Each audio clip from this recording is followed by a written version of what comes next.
nos volvemos a encontrar para seguir estudiando la Escritura y nos concentraremos a estudiar el libro del Génesis. El Génesis es un libro maravilloso y él comienza diciendo: en el principio creó Dios los cielos y la tierra. En el principio, esa palabra al principio, que es en hebreo es Breshit, significa el comienzo de todo. Y dice, en el principio, ahí deberá haber dos puntos. Dice, creó Dios los cielos y la tierra, refiriéndose a la creación de nuestro mundo, con el cielo, con la tierra, con el mar y todo lo que en ellos hay. Interesante que el apóstol Juan, en su evangelio, en el capítulo 1, dice, en el principio era el verbo, y el verbo era con Dios, y el verbo era Dios. Ya aquí nos aclara algo interesante. El creador de los cielos y la tierra fue Jesús. Jesús es nuestro creador. Cuando nosotros estudiamos el libro del Génesis, nos contesta preguntas profundas. ¿De dónde vengo? ¿Quién soy? ¿Qué hago aquí? ¿A dónde voy? ¿Por qué el mundo es como es? Esas son preguntas que requieren una respuesta de alguien que sepa, y qué mejor que Dios, que es quien nos las contesta. Cuando vamos al Génesis, capítulo 1 dice, en el principio, recuerda, ahí debe haber los puntos, no los hay, en el principio creó Dios los cielos y la tierra. Dice, creó Dios. Esa palabra, Dios, en el hebreo, es Elohim. Y esto nos habla de un Dios todopoderoso, un Dios que trasciende, un Dios que es capaz de crear de la nada. A veces hemos escuchado que Elohim significa dioses. La verdad es que lo que más bien significa es un Dios todopoderoso, un Dios trascendente, un Dios omnipotente, queriendo hablar de la grandeza y de la majestad de Dios, porque no es los dioses como podrían pensar las tribus cananeas que hablaban de dioses. No, este es un Dios que es plural en sus características: omnipotente, omnisapiente,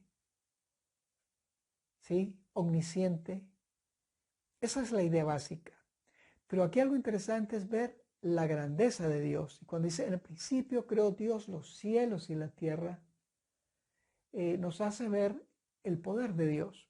Y algo muy interesante es que si nosotros vamos en el resto del capítulo 1, ahí encontramos versos que nos dicen algo interesante. Por ejemplo, el 4 dice, vio Dios que la luz era buena y separó la luz de las tinieblas.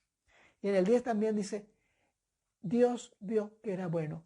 Y así sucesivamente en los versos 12, 18, 21 dice, vio Dios que era bueno. Con la idea de decir, era algo funcional. O sea, era bello, era funcional y no tenía ninguna relación con el mal. O sea, una creación perfecta, porque provenía nada menos que del poder de la palabra de Dios.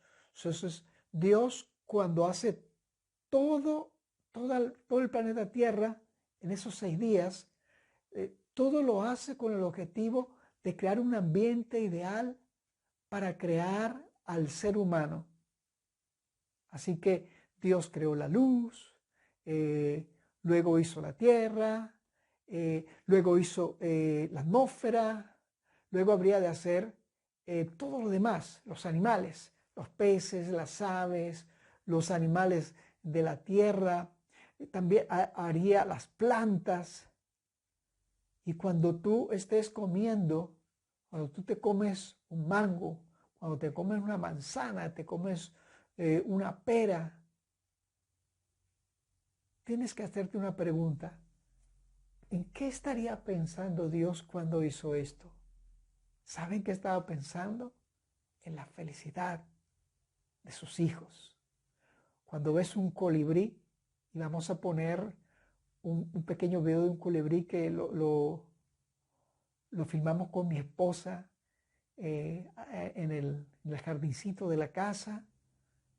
¿Qué estaba pensando Dios cuando hizo esto? Hizo algo bello para que los seres humanos fuéramos felices. Estar en contacto con la naturaleza es poder contemplar el poder creador de Dios. No olviden eso. Bien, pero hay algo más que hizo el Señor.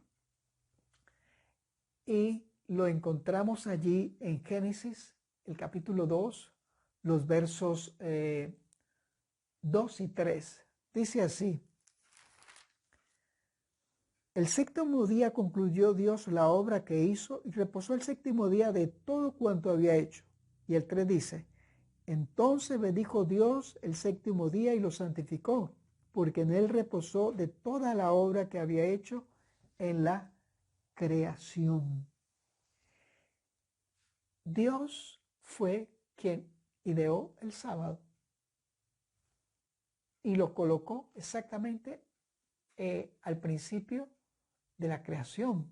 Es decir, cuando Dios creó este mundo, allí Dios puso el sábado como un símbolo de su poder creador, de su amor y de su gracia. Porque vinimos a la vida por gracia, porque todo lo que ven nuestros ojos en los cielos, en la tierra, en el mar, fue un regalo de Dios, un regalo de gracia. Entonces el sábado funciona para ver el poder creador de Dios, ver el amor de Dios y ver la gracia de Dios. Y el sábado es un símbolo, un monumento para que el hombre no olvide de dónde vino y de dónde vinieron todas las cosas que están a nuestro alrededor.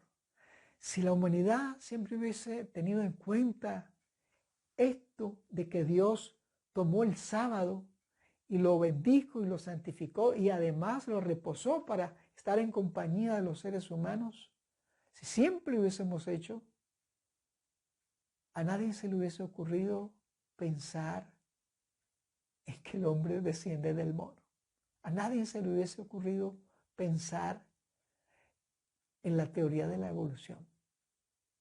Mira qué interesante. Pero dedicando eso, vamos a algo muy interesante. Y en el capítulo 2, vemos cuando Dios crea el hombre, en el capítulo 1, cuando Dios crea a los seres humanos, dice ahí el 26. Entonces dijo Dios: hagamos al hombre a nuestra imagen, conforme a nuestra semejanza. Mira qué interesante, dice: hagamos al hombre conforme a nuestra imagen y semejanza. Imagen y semejanza son dos cosas distintas. La imagen nos refiere a la parte física del ser humano. Somos la imagen de Dios. Como somos nosotros, Dios nos hizo de acuerdo a cómo es Él. Y esto nos da una dignidad muy grande. Nunca podemos decir que el hombre proviene del reino animal. Eso nunca lo puede decir alguien que ama a Dios, porque Dios nos hizo aparte. Dios nos hizo con sus propias manos. A su imagen es la parte física, nuestro cuerpo es así. Claro, cuando Dios hizo a Adán, Adán medía más de 5 metros, pesaba más de 450 kilos. ¿Ah? Pero tenía una mente, un cuerpo perfecto, vista telescópica y microscópica, oídos que podían escuchar a lo más lejos, porque era un cuerpo perfecto, una mente perfecta. Y cuando dice a su semejanza, son las características abstractas de Dios.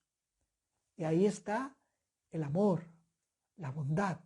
Claro, un día el pecado lo dañó todo. Pero aún aquellas cosas nobles que tenemos los seres humanos son vestigios de lo que queda de lo que Dios hizo con el ser humano al principio, cuando Dios hizo un ser perfecto.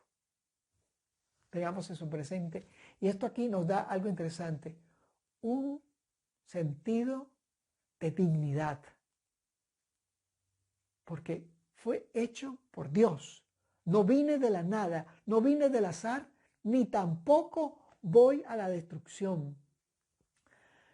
Hay un científico, creo que ya falleció, Hawking, y él dice, él hace un mundo, virtualmente él hace un mundo como él lo imagina, pero es un mundo tan impersonal, tan falta de gracia, pero una mente tan brillante donde Dios no está. Y habla también de la destrucción de este planeta. Sin embargo, al nosotros leer el Génesis, nos contesta cómo es que llegamos aquí, cómo es que aparecimos, qué es lo que nos ocurre y a dónde iremos. Porque el Génesis también no solamente nos habla de la creación, no solo nos habla del cuidado protector de Dios, sino también nos habla de una futura esperanza, que se concretará en el mañana, cuando Dios restaure este mundo, porque este mundo ya no es igual que cuando salió de las manos de Dios. Cuando vamos al capítulo 2, hay algo interesante. Si les invito a que me acompañen en ese capítulo, ahí en el verso 15, 2:15, dice, tomó pues Jehová Dios al hombre y lo puso en el huerto del Edén para que lo labrara y lo cuidara. Mire cuántas cosas Dios nos regaló al principio. Nos regaló la vida, nos regaló los alimentos, ¿sí? Nos regaló el sábado, nos regaló el trabajo. El trabajo es una bendición. Aquí lo dice. Antes de que ocurriera el pecado, Dios le dio al hombre una tarea para hacer. Le dio ese privilegio, el privilegio de ser el mayordomo de la tierra, para que los animales, tanto de la tierra como del mar y del aire, estuvieran subordinados a los seres humanos. Y ese privilegio incluye una responsabilidad. Y la responsabilidad era labrar el jardín y cuidarlo. Los cristianos debemos cuidar este planeta. Mira tú, debemos cuidar el planeta. Debemos cuidar, no contaminar. O sea, los cristianos deberán ser los más grandes defensores de los ecosistemas. Sin amar la naturaleza, o sea, sin endiosar la naturaleza, sino en obedeciendo al Dios que hizo la naturaleza. Y la orden que Dios nos dio fue cuidar este planeta. Un día Dios destruirá a los que destruyen este planeta y hará un planeta nuevo. Pero mientras eso ocurre, nosotros como hijos de Dios debemos hacer nuestra parte. Eso es algo que no podemos pasar por alto. Otra cosa que queremos destacar del capítulo 2 es que ahí en el verso 1, 2:1 dice, fueron pues acabados los cielos y la tierra y todo lo que hay en ellos. El séptimo día concluyó Dios la obra que hizo y reposó el séptimo día. En el capítulo 2 nos habla de un Dios que reposó con el propósito de que nosotros tuviésemos un tiempo para estar con Él. Por eso hizo el sábado. Pero hay algo más interesante también, que en el capítulo 2, Dios, o la escritura, las palabras con que se escribe Dios, no son las mismas que el capítulo 1. Porque el capítulo 1 dice Elohim, un Dios trasciende, un Dios todopoderoso. Pero el capítulo 2 usa otra palabra, que es Yahvé, o el tetragrama, que es muy conocido. Y esta idea es un Dios que se hace personal con los seres humanos, un Dios que condesciende con el hombre, un Dios que está cerca de él porque quiere que lo adoren en sábado y nos da ese día para estar con él.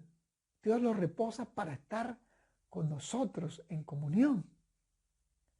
Entonces, en el capítulo 1 y capítulo 2 nos habla de dos dimensiones distintas de Dios. En el primero, un Dios trascendente, un Dios todopoderoso, un Dios creador.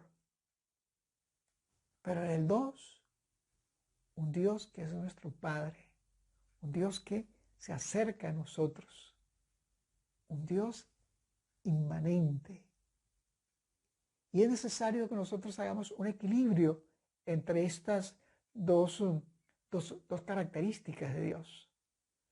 La grandeza para entender nuestra insignificancia y entender lo que significa ser creado por Dios.